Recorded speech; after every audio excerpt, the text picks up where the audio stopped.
Bom dia, meus bons amigos do YouTube, tudo bem? Vamos continuar nossa conversa sobre a Trindade? Sabiam que essa palavra não existe na Bíblia? Os textos que parecem referir-se a uma Trindade divina foram todos cuidadosamente enxertados nela, lá pela Idade Média. Nenhum deles consta nos originais. Será que é fake?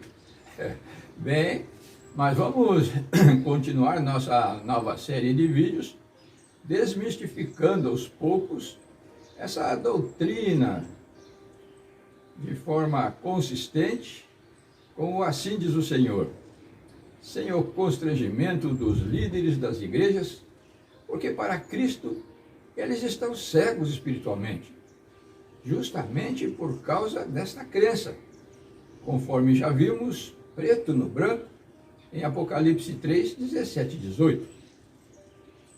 Muitos não querem atentar para esta realidade porque imaginam ser impossível haver distorções na Bíblia Sagrada. Outros aceitam passivamente tudo o que nela está escrito, porque assim foram ensinados a fazê-lo. Porém, não devemos esquecer da cegueira dos líderes. E neste caso, um cego guiando outro cego, vão os dois para o abismo. Diz Lucas 6, verso 39. E para evitar que o justo caia, o Pai das Luzes deixou registrada a seguinte mensagem em 1 Timóteo 4, 1 e 2. Ora, o Espírito de Deus afirma expressamente que nos últimos tempos alguns apostatarão da fé por obedecerem a espíritos enganadores e a ensino de demônios, pela hipocrisia dos que falam mentiras e que têm cauterizada a própria consciência. Essa passagem trata de ensinamentos de demônios, que demônios teriam dado por meio de pessoas de consciência cauterizada sob fogo. Nos adianta, portanto, um fato acontecido quando Satanás, depois de tentar inutilmente destruir as igrejas de Éfeso e Esmirna, por meio de duras perseguições e martírio, nos 2 primeiros séculos da era cristã, resolveu derrubar o cristianismo colocando o seu trono dentro da comunidade cristã, conforme os registros da igreja de Pérgamo, citados em Apocalipse 2, versículo 13. Eu sei que vocês moram aí onde está o trono de Satanás. Vocês são fiéis e não abandonaram a fé que têm em mim, até mesmo quando Antipas, minha testemunha fiel, foi morto aí em Pérgamo, onde Satanás mora. Foi justamente no período desta igreja, de 313 a 538, ano Domini, que começaram a entrar muitas heresias que nada tinham em comum com os ensinamentos da igreja primitiva, com a igreja de Éfeso. O primeiro templo em honra ao imperador romano, que desejava ser adorado como Deus, foi construído ali no ano 29 a.C. E a partir de 313 da era cristã, este trono de Satanás estava sendo ocupado à época pelo imperador Constantino. E foi transferido para dentro da igreja quando esse rei pagão se fez cristão, mais por interesses políticos que religiosos. Foi como se um cavalo de Troia tivesse entrado na igreja, contendo no seu interior, no seu bojo, as falsas doutrinas do paganismo, liberando os crentes da obediência aos mandamentos da Torá, adorando ao Deus Sol no domingo, Sunday, praticando adultério e a idolatria.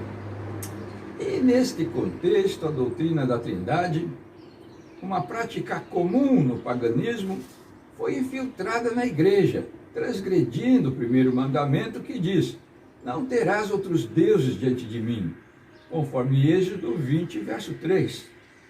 E, para ajustá-la ao cristianismo, tiveram que elevar artificialmente o dom do Espírito Santo à categoria de uma pessoa divina. Um fato documentado tanto na literatura da época como na literatura atual. Tudo isso e muito mais foi realizado de pleno acordo com os falsos mestres que foram surgindo no período da igreja de Pérgamo, dentro da qual Satanás estabeleceu seu trono. Tudo comprovado, como veremos mais adiante. Compreendemos assim como foi que o mundanismo entrou na igreja e nela criou raízes, repetindo até hoje esta infidelidade que gera a inimizade com Deus.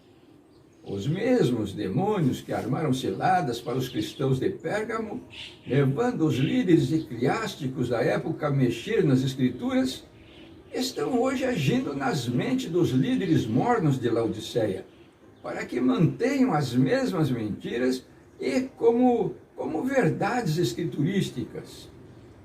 Assim como o Espírito Santo age nas nossas vidas, essencialmente por meio da inspirada palavra de Deus, o espírito das trevas opera com base nas distorções da verdade que contaminaram a Bíblia no passado, contando ainda com a cooperação dos líderes que não vão a fundo em seus exames das Escrituras no presente.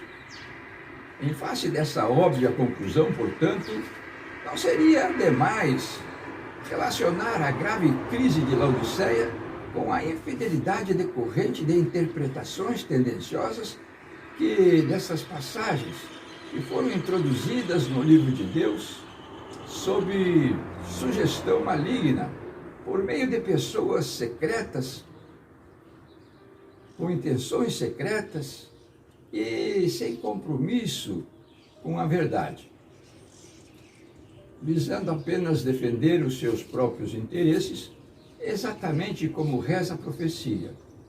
Essas mesmas doutrinas falsas estão hoje sendo defendidas e com zelo ainda maior por aqueles que amam acreditar na mentira ou mesmo por interesse pessoal.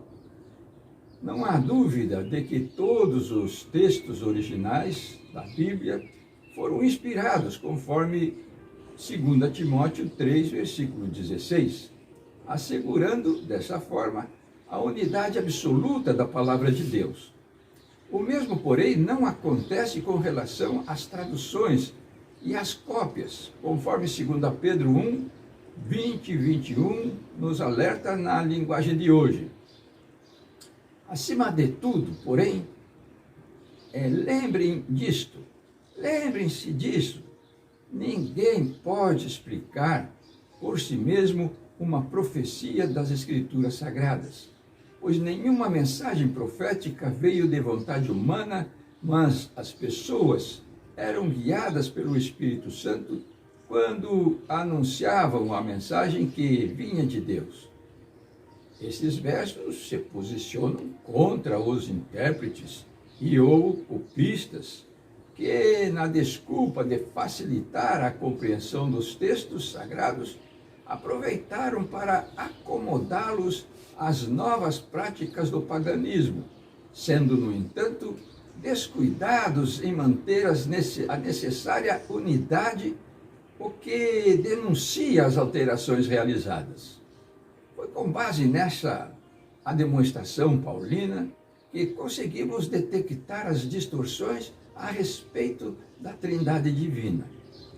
Nos baseamos também, é claro, em Mateus 5,18, que diz que nenhum pingo de jota e nenhum tio devem ser retirados da lei de Deus, até que tudo se cumpra, o que não aconteceu em relação às alterações bíblicas referentes a esta doutrina que corrompe o primeiro mandamento da lei de Deus na mente dos leitores desavisados. Assim, A metodologia seguida foi a de descarte de todas as alterações realizadas de forma incompatível com a unicidade da Bíblia, principalmente quando encontramos estas mesmas passagens traduzidas por autores diferentes, mantendo, porém, a coerência necessária exigida pela inspiração. Mas, como estamos tratando de uma questão de consciência, esperamos que cada um revise com prudência as nossas considerações para tirar as suas próprias conclusões. Nosso objetivo não é o de questionar a importância fundamental do Espírito Santo disponibilizado gloriosamente aos crentes da igreja primitiva no dia de Pentecostes, nem o de desvendar a sua natureza mais profunda. Nós propomos apenas a reunir evidências que comprovem não ser ele uma terceira pessoa na divindade, denunciando desta forma tanto a falsa doutrina como as consequências desse desvio com relação à mornidão espiritual da igreja de Laodiceia. Precisamos ficando por aqui. Shalom, curtam o vídeo e a nossa mensagem musical. Se concordarem com o que estamos comentando, compartilhem essas revelações, revisem-nas em pequenos grupos e até a próxima oportunidade, se Deus quiser.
Que diz a Bíblia